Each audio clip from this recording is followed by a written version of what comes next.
Добар ден сите почитувани представници на медиумите, почитувани граѓани. Нашата држава доби позитивен годишен извештај од Европската комисија за 2022 година.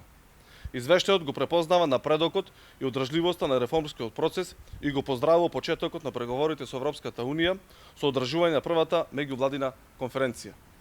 Споредбено со другите држави од Западен Балкан, Република Северна Македонија се уште стои најдобро во регионот во кластерот фундаментални вредности, а оценката за вкупната подготвеност гласи добро ниво на подготвеност. Позитивниот извештај на Европската комисија е признание за напорите на владата и парламентарното мнозинство предводено Социјалдемократскиот сојуз на Македонија за реализација на реформите важни за евроинтегративниот процес. И додека сите честитаат на позитивниот извештај, единствено ВМРО-ДПМНЕ, како докажана антиевропска партија, шири лаги и ја извртува содржината на извештајот.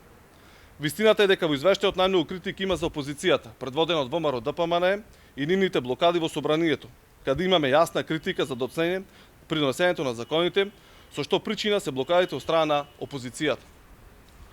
ВМРО-ДПМНЕ нема никакво право да дава оценка за извештајот, затоа што нашата држава најлошите извештаи од Европската комисија ги имаше токму за време на владењето на ВМРО-ДПМНЕ.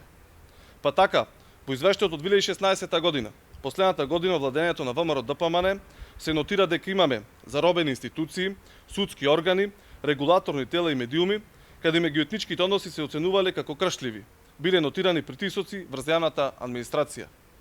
Огромна е разликата помеѓу државничкото проевропското работење на Социјалдемократскиот сојуз на Македонија и неодговорното антидржавно постапување на ВМРО-ДПМНЕ и нивниот партнер Левица. Благодарение на одговорниот државнички пристап на Социјалдемократскиот сојуз на Македонија, Република Северна Македонија по 17 години чекање, конечно заслужено ги започна преговорите за членство со Европската унија. По остварувањето на првата стратешка цел, членството во НАТО, ќе реализираме и втората стратешка цел, полноправното членство со Европската унија. Благодарам.